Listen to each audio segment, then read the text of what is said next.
Welcome friends. तो आज हम लोग बात करेंगे लिमिट्स ऑफ टेस्टामेंट्री पावर के बारे में, अर्थात टेस्टामेंट्री पावर का लिमिटेशंस क्या है। इससे पहले मैं आप लोगों को रिकमेंड करूंगी कि आप पहले विल का वीडियो जरूर देख ले, विल यानी वसीयत, ताकि आपका कंसेप्ट क्लियर रहे। और लिंक मैं डिस्क्रिप्शन बॉक्स में डाल दी हूँ। ओके, तो पहले हमें ये जानना चाहिए कि टेस्टामेंट्री होता क्या है। It is related to or bequethed or appointed through a will, that is a testamentary bequest, meaning thereby यह एक वसीयत से संबंधित है जो विल के थ्रू बनता है। जैसे वसीयतनामा वसीयत होता है, वो हुआ टेस्टामेंट्री। ओके, टेस्टामेंट्री क्या है? तो वो एक वसीयत से संबंधित है जो विल के थ्रू बनता है, विल के थ्रू बनता है। इसीलिए आप लोगों को विल वाला वीडियो देख लेना चाहिए ताकि आपका कंसेप्ट क्लियर रहे। ओके, तो चलिए अब इससे आगे जानते हैं इसमें लिमिटेशंस के बारे में। The Muslim law does not, the Muslim law which does not provide unlimited power to make a will restricts in two ways. मुस्लिम कानून जो वसीयत बनाने की असीमित शक्ति नहीं करती है, तो दो तरह से यहाँ रेस्ट्रिक्शन लगता है। अनलिमिटेड पावर तो प्रोवाइड नहीं करता है, तो ये अनलिमिटेड पावर क्यों नहीं प्रोवाइड किया? तो यहाँ पे दो रेस्ट्रिक्शन है, इसलिए दो रेस्ट्रिक्शन क्या क्या है? Limit as regard the person, और सेकेंड है limit as regard the property, यानी कि व्यक्ति के रिगार्ड में लिमिटेशंस क्या है एंड प्रॉपर्टी के रिगार्ड में लिमिटेशंस। दो तरह से लिमिटेशंस लगा है। अब जानते हैं वन बाय वन। फर्स्ट है limitations as regard the person. इसमें चार लिमिटेशंस है। Bequest in favour of an heir, मतलब वारिस के पक्ष में वसीयत। दूसरा है bequest in favour of an heir and stranger, मतलब वारिस और स्ट्रेंजर के पक्ष में वसीयत। तीसरा है bequest to an unborn person, अर्थात एक बॉर्न पर्सन की वसीयत वसीयत यानी जो नहीं लिया है, अभी लेने वाला है, अनबॉर्न है, उसका वसीयत। लास्ट है बिक्वेस्ट टू दी टेस्टेटर्स मर्डर, अर्थात वसीयतकर्ता के हत्यारे की वसीयत, जो मर्डर किया है टेस्टेटर का, उसका किस तरह से उसको मिलेगा या नहीं मिलेगा, उससे रिलेटेड बातें हैं इसमें। अब देखते हैं वन बाय वन इसके अंदर भी क्या क्या है। Bequest in favour of an heir, इसमें बताया गया है bequest in favour of an heir is invalid unless the other heirs consent to it after the death of the testator. Okay, if the testator has no heirs, he may bequeath the whole of his property to the stranger, meaning thereby वारिस जो higher है, वारिस के पक्ष में वसीयत तब तक invalid है, अमान्य है, जब तक कि अन्य वारिस वसीयतकर्ता की मृत्यु के बाद इसके लिए सहमति नहीं देते।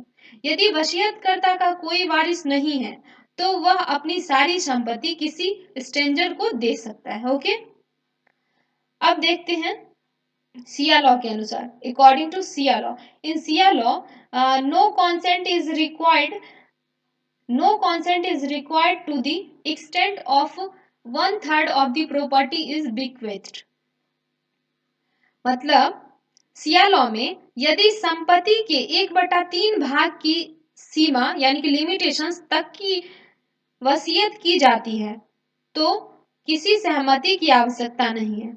देखिए, यहाँ कहने का मतलब है कि यदि कोई भी संपत्ति है, कोई प्रॉपर्टी है, उसका अगर 1/3 भाग तक वसीयत कर रहा है तो उस सिचुएशन में किसी सहमति की आवश्यकता नहीं है, क्योंकि 1/3 तक वो कर सकता है।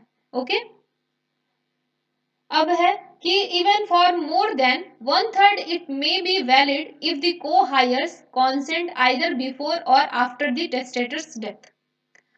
कहने का मतलब है 1/3 से अधिक के लिए भी यह वैलिड यानी कि वैध हो सकता है यदि को-हायर्स अर्थात सहवारिस वसीयतकर्ता की मृत्यु से पहले या बाद में सहमति देते हैं। ओके, अब नेक्स्ट है bequest in favour of heir and stranger.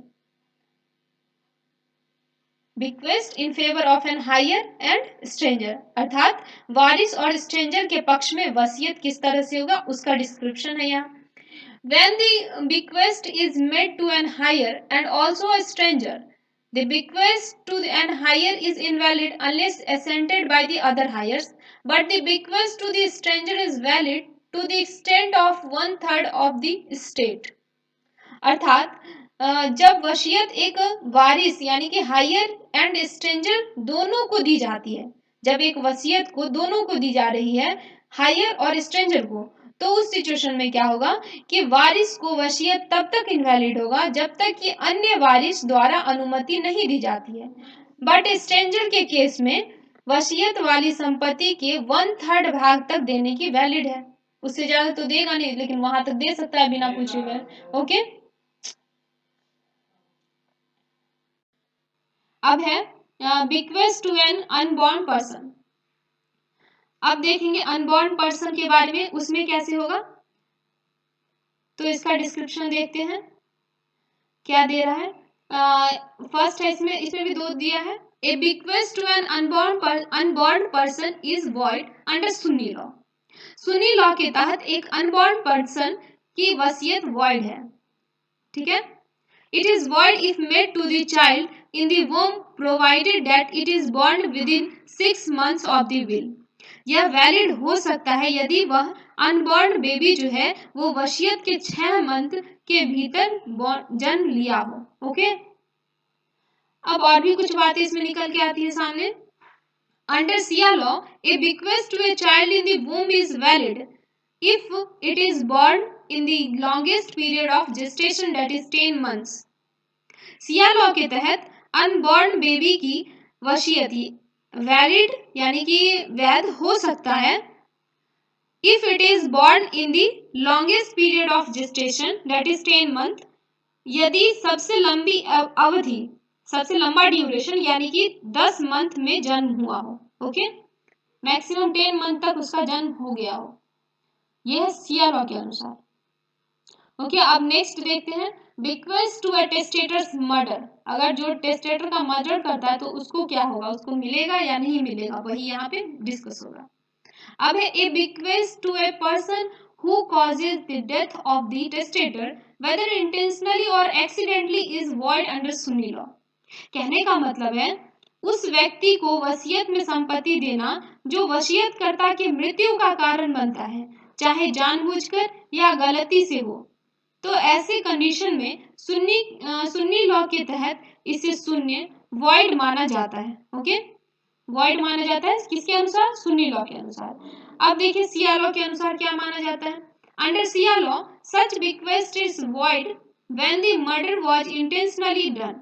If the murder was committed accidentally such a will is not void, meaning thereby Siya कानून के अंतर्गत ऐसी वसीयत शून्य अर्थात वॉइड तब होगी जब मर्डर यानी कि हत्या जानबूझकर की गई हो।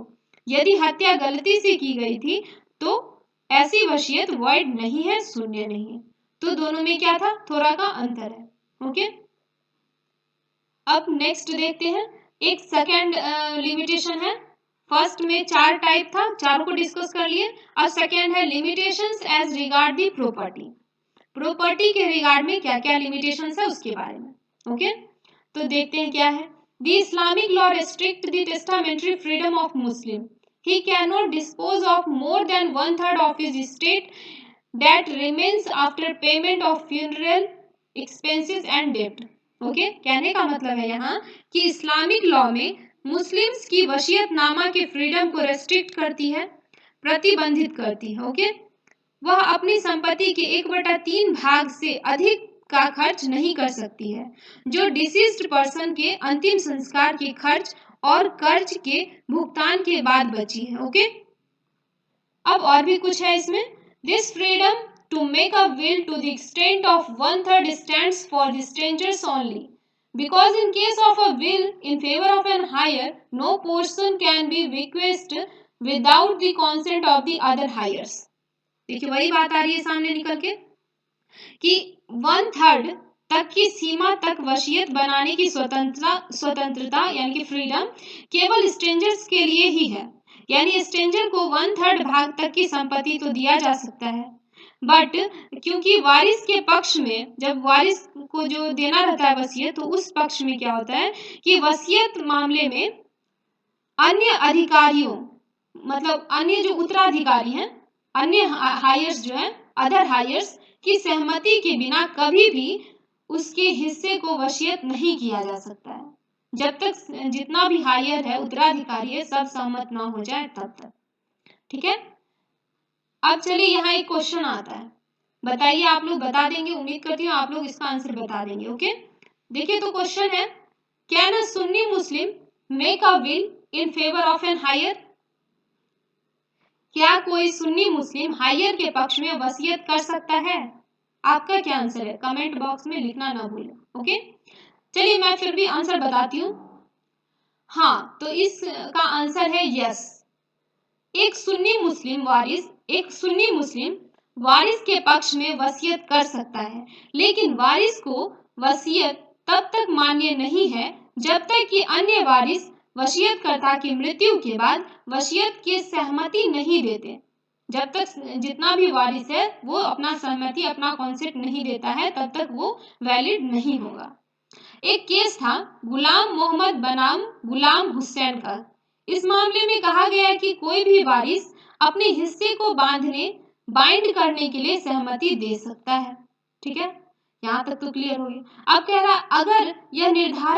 अगर ये चीज निर्धारित करना है, डिसाइड करना है कि कोई व्यक्ति हायर है या नहीं है, तो इसके लिए एग्जीक्यूशन ऑफ विल के समय पर नहीं बल्कि वसीयतकर्ता की मृत्यु के समय को ध्यान में रखा जाना चाहिए। ओके, चलिए अब एक और क्वेश्चन है, यहाँ एक और क्वेश्चन आएगा, whether probate of a Muslim will is necessary? क्या मुस्लिम वसीयत की जांच जरूरी है या नहीं है? आपका क्या मानना है? चलिए आंसर जानते हैं। मुस्लिम लॉ के अनुसार किसी भी मुस्लिम की वसीयत को सबूत के रूप में स्वीकार किया जा सकता है, भले ही कोई प्रोबेट प्राप्त हो या ना हो। ठीक है, वसीयतकर्ता की संपत्ति मृत्यु की तारीख से एग्जीक्यूशन में निहित है, बशर्ते एग्जीक्यूटर उसे स्वीकार करे। तब जाकर के क्या होगा कि एग्जीक्यूटर इसे प्रशासित करने के उद्देश्य से संपत्ति को अलग करने की शक्ति प्रदान करता है। उसके पास प्रोबेट एंड एडमिनिस्ट्रेशन एक्ट 1881 और इंडियन सक्सेशन एक्ट 1925 से रिलेटेड प्रोविजंस के अंतर्गत एग्जीक्यूशन का पावर भी है। ओके, चलिए तो इस दोनों का आंसर कंप्लीट हुआ। अब जानते हैं, एक नया टॉपिक है, एक नया टर्म आप लोग को मिल रहा होगा, हो सकता है आप लोग नहीं भी जानते हो और जान भी सकते हैं। चलिए इसका देखते हैं, नया टॉपिक क्या है। मर्ज उल मौत। मर्ज उल मौत किसे कहेंगे? The term मर्ज उल मौत means the disease of death or the diseases which causes death। कहने का मतलब है कि ये जो टर्म है मर्ज उल मौत, उसका अर्थ होता है मृत्यु का रोग या वह रोग जो मृत्यु का कारण बनता है।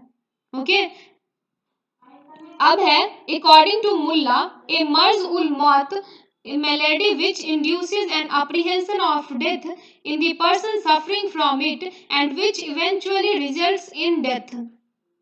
मुल्ला के अनुसार मर्ज उल मौत एक बीमारी है जिसमें पीड़ित व्यक्ति में मृत्यु की आशंका शामिल होती है और जिसके परिणाम स्वरूप मृत्यु हो जाती है। ओके, अब है, इन ऑर्डर टू कंस्टिट्यूट मर्ज उल मौत the following conditions are necessary। मर्ज उल मौत के गठन के लिए कुछ शर्तें भी हैं जो आवश्यक हैं, जैसे the illness must cause the death of the deceased, अर्थात बीमारी के कारण मृतक की मृत्यु होनी चाहिए। ओके, अब है, the illness must cause apprehension of death in the mind of the deceased होगा, यहाँ स्पेलिंग आप लोग ठीक कर लीजिएगा। ओके, बीमारी के कारण मृतक की मृत्यु होनी चाहिए, तो फर्स्ट था।